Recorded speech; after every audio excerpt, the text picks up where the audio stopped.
Vous écoutez Alger Chaîne 3, le journal.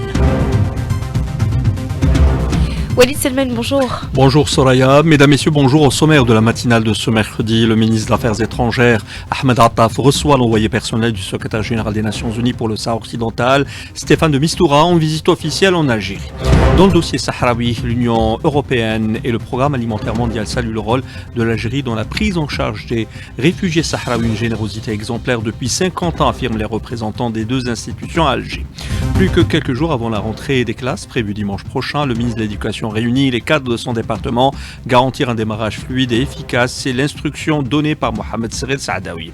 L'actualité internationale, toujours marquée par l'entreprise génocidationniste contre les Palestiniens qui se poursuit. Plus d'une centaine de martyrs hier, une population contrainte à l'exode, l'opération terrestre élargie pour prendre le contrôle de la ville de Gaza. Direction également la France avec ce sondage IFOP, montée de l'islamophobie en France. 66% des musulmans victimes de discrimination. La France qui a rendez-vous demain avec une nouvelle journée de contestation. Un jeudi noir promettent les syndicalistes. Et puis, sport football, 5e journée de Ligue 1, match avancé. Moulia d'Alger victorieuse du Moulia d'Oran, score final 3-2. Et en basketball, championnat arabe dames, le groupement sportif de Consider s'incline face aux Saoudiennes d'Al Oula. Mesdames, Messieurs, bonjour. Le ministre des Affaires étrangères Ahmed Attaf a reçu hier soir l'envoyé personnel du secrétaire général des Nations Unies pour le Sahara occidental, Stéphane de Mistura, en visite officielle en Algérie. Visite dans le cadre de la préparation de la réunion du Conseil de sécurité sur la question du Sahara occidental prévue le mois prochain, au cours de laquelle l'envoyé personnel devrait présenter au Conseil un rapport sur ses efforts pour mettre en œuvre le mandat qui lui a été confié. Ahmed Attaf a réaffirmé à l'occasion le soutien de l'Algérie aux efforts du secrétaire général de l'ONU et de son envoyé personnel pour parvenir à une solution juste, durable et définitive à la question du Sahara occidental, garantissant au peuple sahraoui son droit inaliénable à l'autodétermination. Attaf a estimé nécessaire de placer sous l'égide de l'ONU toutes les démarches et initiatives pour organiser des négociations directes et sans conditions préalables entre les deux parties en conflit, le Maroc et le Front Polisario. Et à propos du Sahara occidental, l'Union européenne et le PAM, le Programme alimentaire mondial, saluent le rôle de l'Algérie dans la prise en charge des réfugiés sahraouis. La délégation de l'Union européenne en Algérie et le Programme alimentaire mondial ont salué ce rôle. Depuis plus de 50 ans, l'Algérie fait preuve d'une générosité exemplaire en accueillant des réfugiés sahraouis et depuis plus de 40 ans, le PAM est à ses côtés fournissant une assistance alimentaire et nutritionnelle vitale. C'est ce qu'indiquait la représentante du PAM en Algérie lors d'un événement destiné à réaffirmer l'engagement de la délégation de l'Union européenne et du PAM en Algérie envers les réfugiés sahraouis en poursuivant son financement à l'agence onusienne. Je vous propose d'écouter Mohamed Chir, chargé d'affaires à l'ambassade sahraoui à Alger. Il revient sur le rôle justement de l'Algérie. Il répond à Linda Ahmed. L'Algérie a accueilli depuis 1976, date de l'invasion de leur pays par le Maroc, les réfugiés sahraouis, qui sont répartis dans 5 grands campements où vivent aujourd'hui plus de 100 000 personnes qui ont quitté leur patrie suite à son invasion par le Maroc. L'Algérie a généreusement ouvert ses bras au peuple sahraoui suite à cet exode forcé. Depuis, l'Algérie a assuré gîtes, protection, soutien et aide multiforme au peuple sahraoui, aux réfugiés, ce qui a permis de s'organiser et de bâtir des institutions d'un État fort, membre aujourd'hui de l'Union africaine et reconnu par plus de 80 pays à travers le monde. L'Algérie a donné à l'humanité 1,5 million de martyrs pour se libérer et a ouvert la voie pour l'indépendance de l'Afrique. De son côté, l'ambassadeur de l'Union européenne en Algérie, également Diego Pasqua, a également mis l'accent sur la générosité de l'Algérie en faveur des réfugiés sahraouis depuis plusieurs années, tout en faisant savoir qu'il y a quelques semaines, l'Union européenne a transmis la contribution européenne de l'ordre de 5 millions d'euros au titre de la deuxième année du partenariat pluriannuel pour rappeler l'engagement des Européens envers le peuple sahraoui. Et puis à Oslo, la capitale norvégienne, elle abrite aujourd'hui une conférence internationale sur la situation des droits de l'homme au Sahara occidental organisée par le comité norvégien de soutien au Sahara occidental. Nous vous le disions en titre, les élèves reprendront le chemin de l'école dimanche prochain. À quelques jours de la rentrée scolaire, le ministre de l'Éducation nationale, Mohamed Sered Saadawi, a réuni hier en visioconférence les cadres de son département et les directeurs de l'éducation. Objectif, évaluer les préparatifs et arrêter les mesures nécessaires pour garantir un démarrage fluide et efficace. Elle est intervenue, je vous le rappelle, au lendemain de la réunion interministérielle présidée par le Premier ministre Sifir Rayeb. Et justement, le ministre de l'Éducation a rappelé hier que ce rendez-vous est un enjeu national au cœur des priorités de l'État, car il participe directement à la stabilité sociale mahielquinze. Le ministre de l'Éducation nationale, Mohamed Sghir Saadawi, a donné des instructions au directeur de l'éducation en prévision de la rentrée scolaire, insistant sur la vigilance, la présence sur le terrain et la transmission rapide d'informations précises pour régler tout problème en temps réel. Parmi les priorités, assurer l'encadrement pédagogique, fournir des repas chauds dès le premier jour de classe en coordination avec les collectivités locales et garantir la propreté des établissements. Mohamed Sghir Saadawi a aussi rappelé l'importance d'écouter et de répondre aux préoccupations des parents. La première semaine sera consacrée à la santé scolaire avec un cours inaugural le premier jour, des ateliers et des actions de sensibilisation autour de la santé et de la nutrition équilibrée pour le primaire, ainsi que les dangers des boissons énergisantes, de l'addiction aux écrans et aux substances psychotropes pour le moyen et le secondaire. Le premier responsable du secteur a par ailleurs annoncé l'ouverture d'un cadre d'échange entre enseignants dans chaque wilaya et demandé l'élaboration des listes précises des écoles non encore raccordées à la fibre optique. Toutes ces démarches visent à garantir une rentrée fluide, efficace et à la hauteur des attentes des familles algériennes. De son côté, le ministre de l'Intérieur, Saïd Saïoud, a présidé hier soir une réunion de coordination avec les cadres centraux. Il a donné instruction pour une préparation optimale de la prochaine rentrée scolaire, également les précautions liées aux premières pluies automnales. Des mesures pérennes doivent être prises, insistant sur le rôle des collectivités locales. Ces dernières, et dans le cadre de ces instructions, sont appelées à réduire les aspects négatifs enregistrés dans certaines villes et villages du pays. Saïoud a rappelé l'intérêt accordé par le chef de l'État à la sérénité et la quiétude des citoyens. La rentrée scolaire approche donc et pour de nombreux enfants, le réveil risque d'être difficile. Après plusieurs mois de vacances, de veillées, de soirées, les enfants scolarisés doivent renouer avec les bonnes habitudes. Mahdi Haddaoui.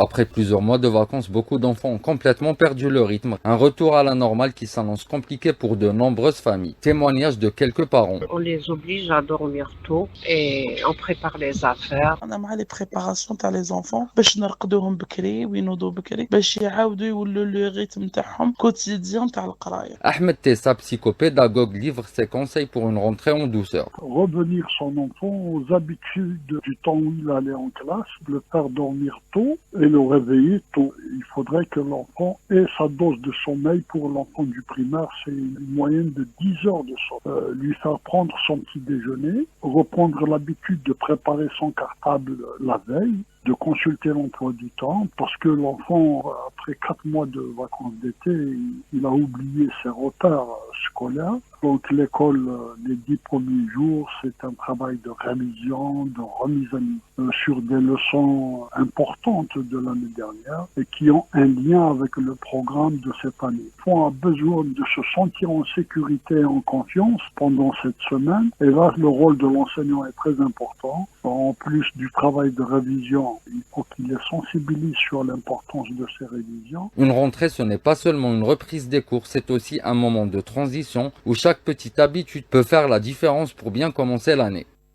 Les membres de l'Observatoire de veille pour la disponibilité des produits pharmaceutiques ont été installés hier avec pour mission de garantir un approvisionnement régulier du marché national en ces produits. La cérémonie d'installation des membres de ce nouvel organe composé de représentants de plusieurs secteurs, l'industrie pharmaceutique, la santé, le commerce intérieur et extérieur, ainsi que des représentants des officines, des conseils de déontologie et des associations de protection des consommateurs, s'est tenue au siège du ministère de l'Industrie pharmaceutique sous la présidence du ministre du secteur, Sim Kouidri. Et puis le Fonds national d'investissement a signé une convention avec un consortium de 4 entreprises opérant dans le digital pour la création d'un pôle technologique dans le cadre de la mise en œuvre de la stratégie nationale de transition numérique. Ce pôle a pour vocation de devenir un acteur majeur de la numérisation, principalement dans le secteur des finances. Direction le Proche-Orient. Nous vous le disions en titre, l'armée sioniste mène depuis l'aube des raids et des bombardements intenses ciblant plusieurs points de la bande de Gaza. L'armée sioniste qui a lancé une offensive terrestre majeure a annoncé ce matin l'ouverture d'une nouvelle route de passage temporaire pour l'évacuation des habitants de la ville de Gaza. Elle sera ouverte pendant 48 heures seulement. Hier, plus de 100 martyrs sont tombés dans l'intensification de ces raids et bombardements contre Gaza, 90 rien qu'à Gaza City. Le rapport de la commission d'enquête du Conseil des droits de l'homme de l'ONU sur le territoire palestinien conclut d'ailleurs que l'entité sioniste a commis un génocide à Gaza. Sur le terrain, le journaliste Imad Abou Shawish, il est joint à Gaza par Linda Hamad. Les menaces israéliennes se sont transformées en véritables offensives militaires, en raids aériens incessants.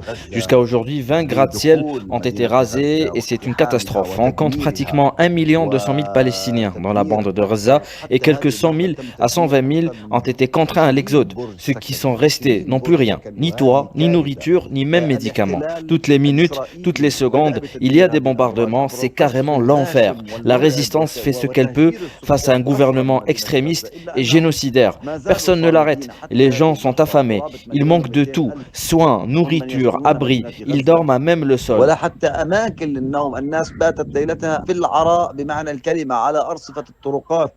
L'entité sioniste qui semble déterminée à aller jusqu'au bout dans sa guerre à Gaza a estimé hier le secrétaire général de l'ONU Antonio Guterres déplorant l'absence de volonté de négociation sérieuse vers un cessez-le-feu, comme ont expliqué l'entreprise génocidaire et la politique de la terre brûlée de Benjamin Netanyahu. Hamdan Dimitri, analyste contacté par Linda Hamad. L'objectif israélien de faire cette offensive contre la ville de Gaza parce que Israël essaye par tous les moyens d'abord de maintenir cette guerre, si on peut utiliser le terme guerre, de maintenir cette guerre et ce génocide contre la population civile. Donc il y a effectivement l'objectif de tuer le maximum de Palestiniens pour obliger ceux qui restent en vie de partir par la force. L'autre objectif de la part des Israéliens, à mon avis, c'est de rester au pouvoir. Parce que Netanyahou, qui est poursuivi par la justice israélienne, par les tribunaux israéliens, donc lui, il essaye par tous les moyens de rester au pouvoir pour ne pas faire face aux tribunaux israéliens, parce qu'il sait très bien qu'il sera condamné, envoyé vers la prison en Israël même. Donc l'autre objectif de la part de Netanyahou, c'est de maintenir sa coalition au pouvoir, qui est composée de les plus extrémistes, les plus fascistes dans l'entité sioniste en réalité. Maintenir cette coalition au pouvoir effectivement nécessite la continuation de la guerre, parce que sinon Israël il va vers les élections anticipées. Et rappelons cette réunion d'urgence du Conseil des droits de l'homme onusien à Genève par la voix de l'Algérie au nom du groupe des États arabes aux Nations Unies a condamné avec la plus grande fermeté l'agression sioniste flagrante ayant ciblé la capitale qatari Doha en la qualifiant de crime odieux que l'histoire retiendra et d'atteinte grave au droit international, à la Charte des Nations Unies et aux usages internationaux.